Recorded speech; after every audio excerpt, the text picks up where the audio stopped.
Hello everyone, welcome back to your channel your library. आपके channel your library में आपका हार्दिक स्वागत है। आज हम डिस्कस करेंगे फंक्शंस ऑफ मैनेजमेंट और कोऑर्डिनेशन के कुछ एसेंस। इससे पहले हम डिस्कस कर चुके हैं chapter 1 nature and significance of management के कैरेक्टरिस्टिक्स और नेचर और डिफरेंट लेवल ऑफ मैनेजमेंट के बारे में। अगर आपने वो वीडियोस नहीं देखी है तो प्लीज़ जाके उन्हें देखिए, लाइक, शेयर और सब्सक्राइब कीजिए। चलिए आज का टॉपिक शुरू करते हैं। तो functions of management. Functions of management ये तो बहुत कॉमन सी चीज़ है ना यार। इसमें क्या होता है कि कोई भी ऑर्गेनाइजेशन है, उसका जो मैनेजर है उसे क्या क्या काम करना होता है किसी भी ऑर्गेनाइजेशन को चलाने के लिए।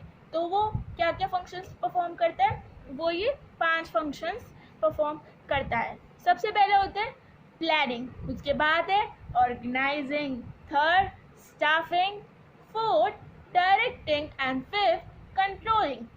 तो आज हम कुछ अलग तरीके से समझने की कोशिश करेंगे ताकि ये वीडियो बिल्कुल भी बोरिंग ना हो और जल्दी से हमें सब कुछ समझ आ जाए और ज़्यादा याद करने की ज़रूरत भी ना पड़े। तो चलिए शुरू करते हैं। तो सबसे पहले प्लानिंग। प्लानिंग होता क्या है, तो चलिए एक एग्जाम्पल की मदद से शुरू करते हैं। मान लीजिए कि कोई भी ऑर्गेनाइजेशन है और प्लानिंग, मैं आपको उससे पहले ये बता दूं कि प्लानिंग ऑर्गेनाइजिंग टॉप लेवल का मैनेजर करता है, स्टाफिंग मिडिल लेवल का मैनेजर करता है, डायरेक्टिंग और कंट्रोलिंग लोअर लेवल का मैनेजर करता है। तो प्लानिंग टॉप लेवल के मैनेजर का काम है। तो हम आइए इसको समझते हैं कि ये होता क्या है। तो मान लीजिए कोई भी ऑर्गेनाइजेशन है, जैसे कि किसी भी ऑर्गेनाइजेशन का आप नाम रख देते हैं, ए ऑर्गेनाइजेशन है, उसमें टॉप लेवल पे मैनेजर है एक ढोलू नाम का इंसान। हाँ वही जो आपने छोटे भीम को ढोलू को देखा है ना, वही वो उस फार्म का मैनेजर है टॉप लेवल पे। तो ये काम वही करेगा। अब ढोलू को अगर वो मैनेजर है तो उसको प्लानिंग में करना क्या क्या है, तो उसको ये डिसाइड करना होगा कि मुझे कैसे आगे काम करना है, क्या क्या काम करना है और किससे क्या क्या करवाना है। मतलब मैं यहाँ हूँ तो मुझे यहाँ तक कैसे पहुँचना है, ये करेगा ढोलू सबसे पहले। या फिर bridges gap between where we stand today where we want to reach, जैसे कि मैंने बताया यहाँ से यहाँ पहुँचना है। तो ये सबसे पहला काम टॉप लेवल का मैनेजर जो हमारा ढोलू है वही करेगा। उसके बाद है सेकेंड ऑर्गेनाइजिंग। ऑर्गेनाइजिंग भी तो ढोलू ही करेगा ना, क्योंकि ढोलू ही तो टॉप लेवल पे मैनेजर है। अब ढोलू नहीं करेगा तो कौन करेगा। तो ऑर्गेनाइजिंग में क्या है, अब ढोलू ने अगर प्लानिंग कर ली कि मुझे क्या करना है, किस लिए मैं ये सब कर रहा हूँ, एम क्या है, कैसे करना है, अब उन चीज़ों को करेगा कैसे। ढोलू को उन चीज़ करने के लिए कोई ना कोई सामान या फिर स्ट्रक्चर तो बनाना पड़ेगा ना एक उस प्लान को एक्चुअली में इम्प्लीमेंट करने के लिए। तो चलिए आइए डिस्कस करते हैं कि ढोलू ये करेगा कैसे। फिजिकल फाइनेंशियल रिसोर्सेज ढोलू कैसे लाएगा। तो मान लीजिए कि ये ढोलू है, ढोलू ने अब प्लान बना लिया। अब ढोलू को क्या करना है, ऑर्गेनाइजिंग फंक्शन परफॉर्म करना है। तो ढोलू को हम देखते हैं कि ढोलू कैसे ऑर्गेनाइजिंग फंक्शन करेगा, उसमें क्या क्या करेगा। तो ढोलू सबसे पहले क्या करेगा कि जो भी उसे रिसोर्सेज फिजिकल फाइनेंशियल या ह्यूमन रिसोर्स चाहिए वो लाएगा। ह्यूमन रिसोर्स अपने ही जैसे और लोग जो उसके नीचे काम करेंगे, जैसे कि शॉन्टी या फिर गोली, टप्पू, कोई भी ऐसे लोगों को लेके आएगा जो उसके नीचे काम करेंगे। और रिसोर्सेज जैसे कि उसको कैश चाहिए होगा और एसेट्स चाहिए होंगे, ये सब चीज़ें ढोलू करेगा ताकि उसने जो प्लान बनाया है वो अच्छे से चल सके। तो एक्चुअली ऑर्गेनाइजिंग फंक्शन क्या होता है कि हमने जो प्लान बनाया है उसके अकॉर्डिंग हमें जो जो रिसोर्सेज चाहिए, फिजिकल फाइनेंशियल रिसोर्सेज, उनको लाना और जो भी एक्टिविटीज़ हमें करनी है उनको देखना कि हम उन्हें कैसे करेंगे। तो ये था organising function, identifying and grouping different activities in the organisation and bringing together physical financial and human resources. उसके बाद नेक्स्ट फंक्शन है स्टाफिंग फंक्शन। ये कौन करेगा, जो ढोलू के बाद जो मिडिल लेवल पे मैनेजर है वो है हमारा पोपलू। पोपलू करेगा ये काम। मिडिल लेवल मैनेजर कौन है, पोपलू। तो पोपलू करेगा स्टाफिंग फंक्शन। पोपलू एक्चुअली स्टाफिंग फंक्शन में करेगा क्या कि पोपलू स्टाफिंग फंक्शन में ये करेगा कि अब जो ढोलू ने प्लान बना दिया, रिसोर्सेज ला दिए, अब उसको काम करने के लिए आदमी तो चाहिए ना, एम्प्लॉयज़ तो चाहिए ना, अलग अलग डिपार्टमेंट होंगे उन सबको संभालने के लिए। तो ढोलू अपने जैसे और लोग चिंटू मिंटू पिंटू उनको लेके आएगा, अपॉइंट करेगा, उनको अलग अलग ड्यूटीज़ देगा, उनको ट्रेन करेगा और उनकी रेम्यूनरेशन, ये सब प्रमोशन, ये सब देखेगा। तो एक्चुअली पोपलू क्या करता है, पोपलू ऑर्गेनाइजेशन में लोग लाता है काम करने के लिए। तो स्टाफिंग फंक्शन ये होता है कि जब हम और लोगों को इनवाइट करते हैं कि वो हमारे यहाँ पे आपके काम करें, उसको हम स्टाफिंग फंक्शन बोलते हैं। ये करेगा हमारा पोपलू मिडिल लेवल का मैनेजर। उसके बाद है डायरेक्टिंग। डायरेक्टिंग कौन करेगा, मैंने जैसे कि आपको बताया था कि डायरेक्टिंग और कंट्रोलिंग कौन करता है, लोअर लेवल का मैनेजर। तो यहाँ पे हमारा लोअर लेवल का मैनेजर कौन है, गोलू। तो गोलू करेगा ये सब काम। गोलू एक्चुअली करेगा क्या, गोलू लोगों को बुलाएगा, उनको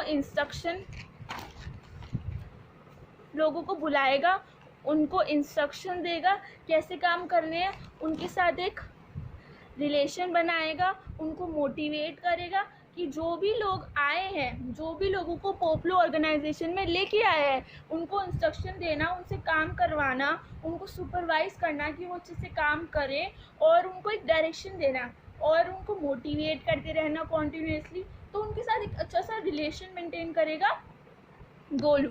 उसके बाद है next function, controlling function. Controlling function कौन करेगा, कंट्रोलिंग फंक्शन भी तो गोलू ही करेगा ना, क्योंकि वही तो लोअर लेवल का मैनेजर है। तो इसमें एक्चुअली करेगा क्या, तो आइए देखते हैं कि क्या करेगा गोलू कंट्रोलिंग फंक्शन में। कंट्रोलिंग फंक्शन में ये होता है कि जैसे कि हमारा जो ढोलू था टॉप लेवल का मैनेजर, उसने हमारा जो एम सेट किया था, मान लीजिए कि उसने बोला था कि 100% सेल होनी चाहिए, पर हमारी एक्चुअली सेल हुई 80%। तो जो गोलू है वो ये जानने की कोशिश करेगा कि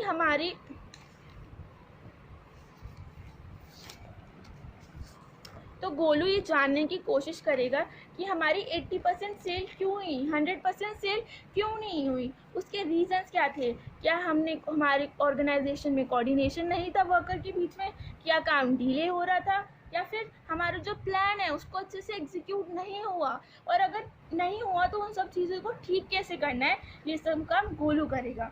तो एक्चुअली गोलू करता क्या है, गोलू देखता है कि हमारे जो प्लान और एक्चुअल परफॉर्मेंस है उसके बीच में डिफरेंस कितना है, 20%, और उसके रीजंस क्या हैं, और अगर रीजंस है तो उसको हम ठीक कैसे करें, ये काम गोलू करेगा। तो ये थे कुछ फंक्शंस जो हमारे different level of managers perform करते हैं हर ऑर्गेनाइजेशन में। इसके बाद चलो एक बार जल्दी से रिवाइज कर लेते हैं ताकि सब कोई कंफ्यूज ना हो। तो सबसे पहले हमने क्या डिस्कस किया था कि सबसे पहले ये जो ना 2 फंक्शन होते हैं, ये कौन करता है, टॉप लेवल का मैनेजर। जो हमारा यहाँ पे टॉप लेवल का मैनेजर कौन है, ढोलू करेगा ये दोनों का। प्लानिंग में प्लान बनाएगा कि कहाँ हूँ, कहाँ जाना है, कैसे करना है, क्या करना है। ऑर्गेनाइजेशन में प्लान के लिए जो भी रिसोर्सेज चाहिए, जो भी एक्टिविटीज़ चाहिए, उनको कैसे करना है, जो भी फिज़िकल फाइनेंशियल रिसोर्सेज चाहिए वो सब लाएगा। उसके बाद नेक्स्ट स्टाफिंग, ये कौन करता है, मिडिल लेवल का मैनेजर करता है। ये मिडिल लेवल के मैनेजर का काम होता है। हमारा मिडिल लेवल का मैनेजर कौन था, पोपलू करेगा ये काम। तो पोपलू लोगों को लाएगा, जो हमारा प्लान है उसको एग्जीक्यूट करने के लिए उनको सेलेक्ट करेगा, उनकी ड्यूटीज असाइन करेगा और उनका प्रमोशन, ये सब चीज़ें देखेगा। उसके बाद नेक्स्ट फंक्शन है डायरेक्टिंग और कंट्रोलिंग। ये कौन करता है, लोअर लेवल का मैनेजर। ये हमारा कौन था लोअर लेवल का मैनेजर, गोलू ये दोनों फंक्शन परफॉर्म करेगा। डायरेक्टिंग में क्या करेगा कि जो भी एम्प्लॉयज़ पोपलू लेके आए हैं उनके साथ एक रिलेशन मेंटेन करना, उनको सुपरवाइज करना, उनको डायरेक्शन देना। कंट्रोलिंग फंक्शन में क्या करेगा कि जो हमारी एक्चुअल परफॉर्मेंस है और जो प्लान परफॉर्मेंस है उन दोनों में क्यों डिफरेंस है, अगर है तो, अगर नहीं है तो अच्छी बात है, पर अगर है तो क्यों है और हम उसको कैसे ठीक कर सकते हैं, ये हमारा काम करेगा गोलू। चलिए इसके बाद हम डिस्कस करते हैं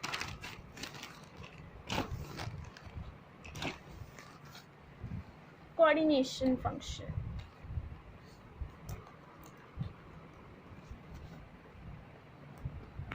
कोऑर्डिनेशन फंक्शन होता क्या है, आज इसको हम अच्छे से डिस्कस करेंगे। बेस और primary function of every manager. इसको बेस और primary function of every manager क्यों बोलते हैं? देखिए, जैसे कि मैंने अभी आपको बताया कि हमारे डिफरेंट अलग अलग लोग होते हैं, अलग अलग मतलब जैसे कि अलग अलग 3 मैनेजर थे, सब अपना अलग अलग काम कर रहे हैं। अगर जो सबसे पहला मैनेजर था ढोलू, और उसके बाद कौन था, पोपलू, उसके बाद था गोलू। अगर ये तीनों अपनी जो एक्टिविटीज़ कर रहे हैं उनको अच्छे से एक दूसरे के साथ कोऑर्डिनेट होकर नहीं करेंगे तो क्या ये जो ऑर्गेनाइजेशन है वो चल पाएगी? कभी नहीं चल पाएगी, क्योंकि कोऑर्डिनेशन एक ऐसी चीज़ है जिसके बिना कोई भी चीज़ सक्सेसफुल हो ही नहीं सकती। इसलिए इसको बेस या फिर प्राइमरी फंक्शन बोलते हैं। उसके बाद हम डिस्कस करते हैं कि कोऑर्डिनेशन एसेंस क्यों है मैनेजमेंट में, क्यों ये ज़रूरी है। तो सबसे पहले need to perform all the function of management की कोऑर्डिनेशन हर फंक्शन को परफॉर्म करने के लिए ज़रूरी है। अभी हमने पीछे 5 फंक्शन डिस्कस किए, कौन कौन से? Planning, organising, staffing, directing and controlling. तो देखते हैं कि ये ज़रूरी क्यों है, कोऑर्डिनेशन ज़रूरी क्यों है सारे फंक्शंस को परफॉर्म करने के लिए।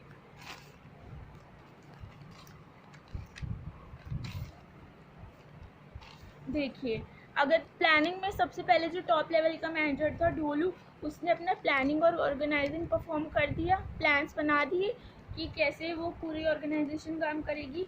उसने ऑर्गेनाइजिंग फंक्शन भी करा प्लान के हिसाब से। अगर वो ऑर्गेनाइजिंग फंक्शन प्लान के हिसाब से नहीं करेगा तो क्या ये दोनों चीज़ें कनेक्टेड होंगी? दोनों में कोई कोऑर्डिनेशन है? नहीं है। इसके बाद क्या, जो मिडिल लेवल ऑफ मैनेजर था उसने स्टाफिंग फंक्शन परफॉर्म किया ऑर्गेनाइजेशन के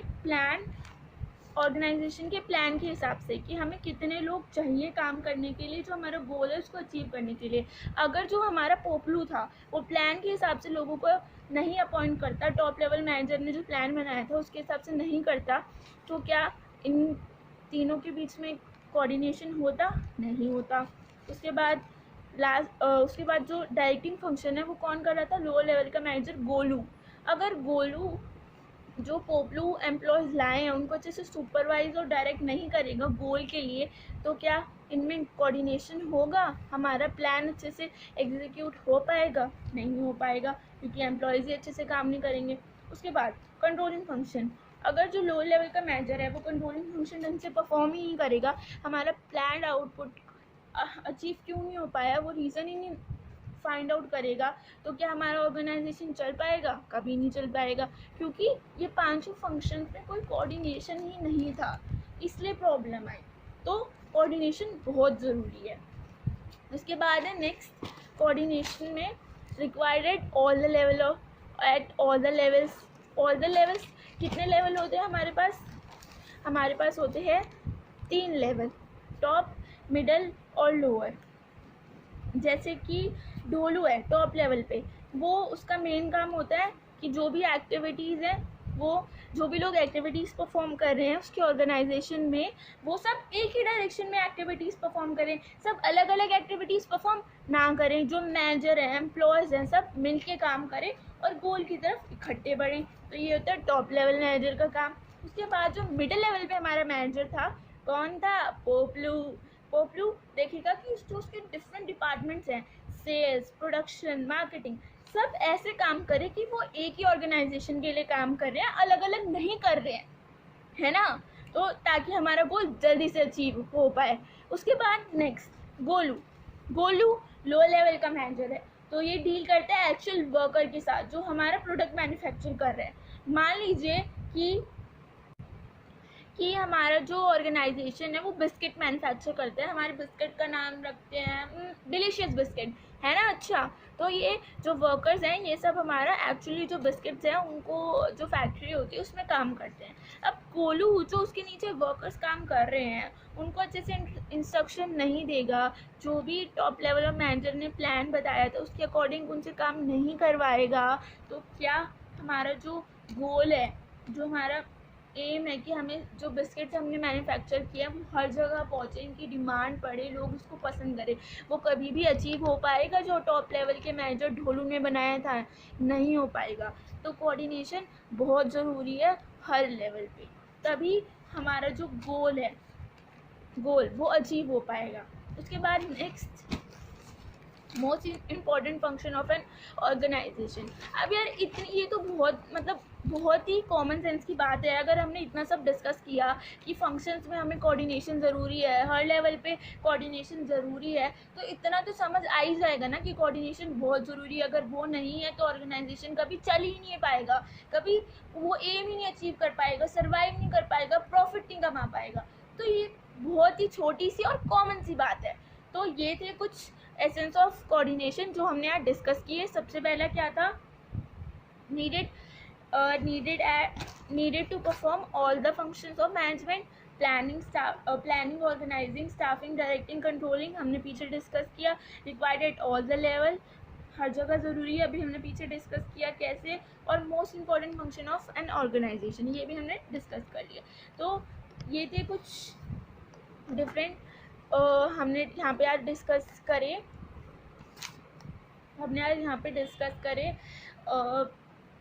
डिफरेंट फंक्शंस ऑफ मैनेजमेंट और कोऑर्डिनेशन एसेंस हमारी कोऑर्डिनेशन मैनेजमेंट का कैसे है हमने वो डिस्कस किया। इसके अगले पार्ट में हम डिस्कस करेंगे कोऑर्डिनेशन के फीचर्स और बहुत कुछ कोऑर्डिनेशन के बारे में। तो thanks for watching. If you like my video please like, share and subscribe. Thank you.